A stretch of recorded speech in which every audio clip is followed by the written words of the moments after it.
The most damaging material is yet to come, because Yasir Qadhi said something in his interview that has become really a signature piece for Yasir Qadhi.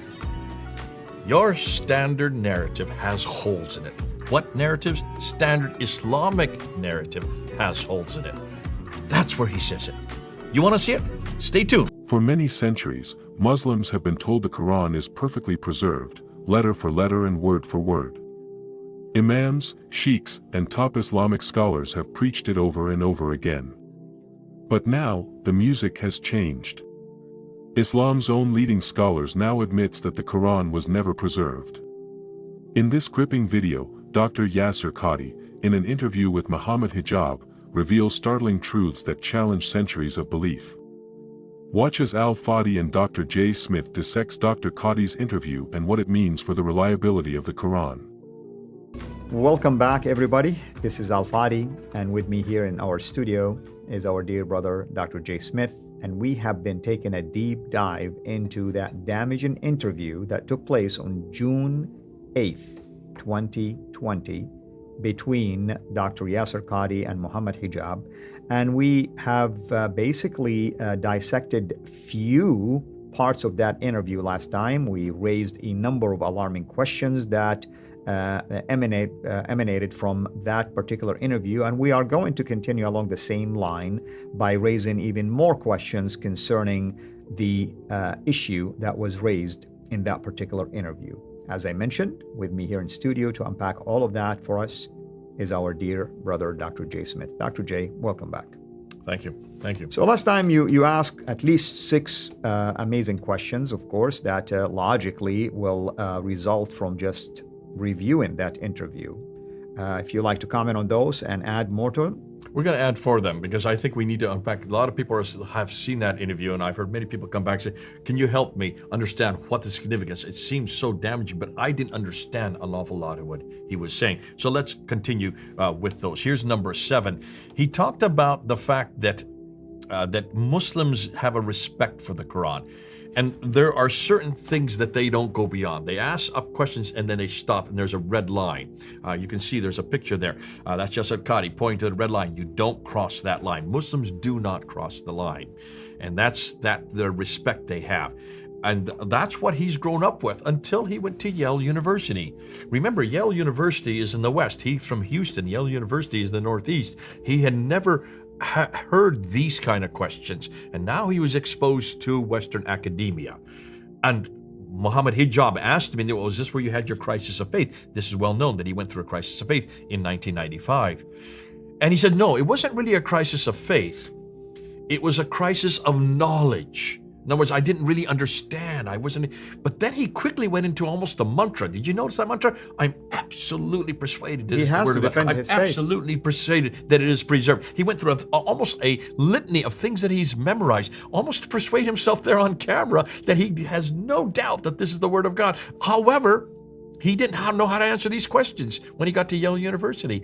This calls him a crisis of knowledge. So let's move on. That's what's happening there.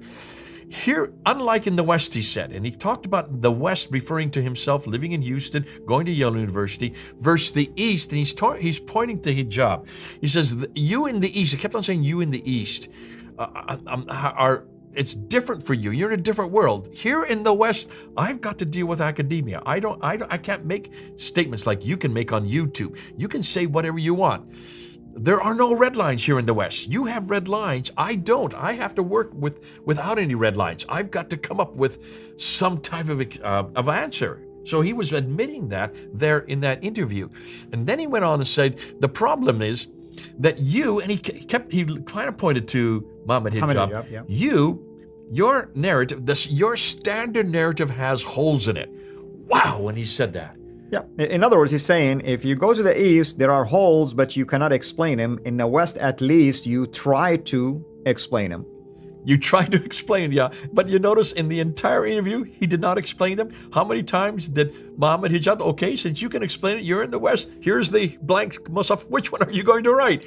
You have to say, Muhammad Hijab's question was excellent and brilliant. And it took 4 years for him to get at that. He'd been stewing. He had been asked, starting from that day in 2016. I can't say that that was the first time he'd ever heard that argument, because it's obvious to me that when he asked all those people to come and he would explain it to them, he was not able to. That's why he had to come to Yasir Qadhi. Yasir Qadhi is the world authority on this. He should know the answer. And he did say, this should be pretty simple. Which one is it? How many times did he say this should be a yes and no answer? Did you hear him say that? So let's continue on. Well, Western academics, Yasir Qadhi says, have jumped leaps and bounds on this issue. They've gone way ahead in the last 100 years. And there you can see a slide of the Western academics on the left versus the poor Muslims on the right, and there's a red line. See the red line between them? And Right. there's Yasir Qadhi looking at both different categories. He doesn't even know he's standing in the West, but he's having to try to answer and give sense to those in the East, and the ones in the East are sitting there with big eyes because they're waiting for an answer. They're not getting any answer. They're not getting any answer for Yasir Qadhi. Why?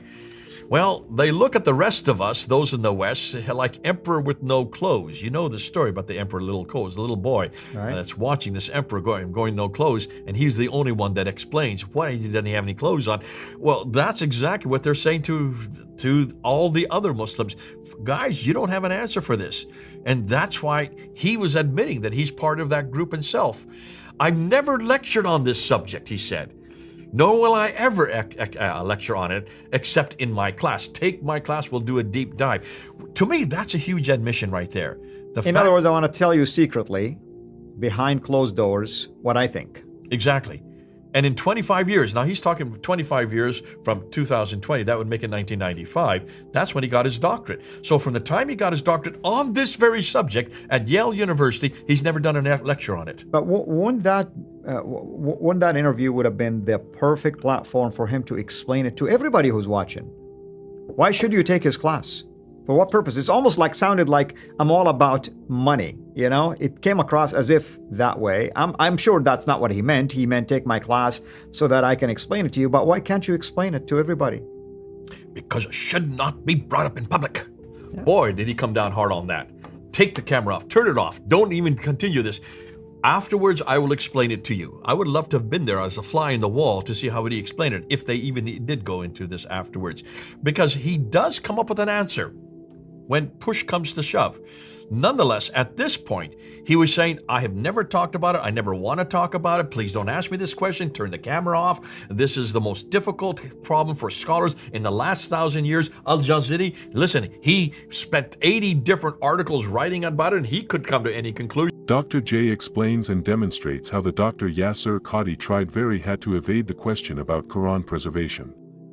He even rebuked Muhammad Hijab for bringing it public, stating that it is never a topic that should be discussed in the public. He even pointed to a classic scholar, Al-Jazari, who wrote 80 different articles on the topic without coming to any conclusion. But Hijab pressed him on the question, as he needed an answer for his own audience. He finally succumbed and made the most famous statement in Islamic dawah history. The standard Islamic narrative has holes in it. The traditional understanding cannot explain some of the questions that are now being poked. He went further to say that the Islamic narrative is like an emperor with no clothes because secular scholars won't leave it alone and will keep poking it. If he can't come to a conclusion, why do you expect me to come to a conclusion? Please, don't ask me, wow, what should be written on this blank Musaf. He pulled back, and he even said, you're pushing me, stop this. You saw that. Don't ask me for an answer right now. You're not going to get an answer. If I haven't given an answer in 25 years, why do you expect me to do so in an hour-and-a-half interview? Nonetheless, Muhammad Hijab was persistent. He knew that he needed an answer. He wanted an answer. Right. He insisted on giving him that blank Quran. So finally he put his hand out once more. He put his hand out right there in the end. And he asked them, please, if I give you a piece of paper, a blank piece of paper, and I gave you a pen, which one are you going to write? So notice the question. He's almost saying, are you really telling me all of these Qur'at are the same preserved Quran, or one of them would be? That was his question. He wanted to know. Yeah. And what did Yasir Qadhi say? Look at the little picture on the right. They're all the Quran. Just dive in to them. They're all the Quran. A little bit of this. He said, it won't be all of Hafs. It may be some Kalun, some Kisai. An eclectic Quran. Some Warsh. It was just a little bit of this. You can see like a witch with her brew. She's just mixing it up in her pot. And what comes out is the Quran we have today.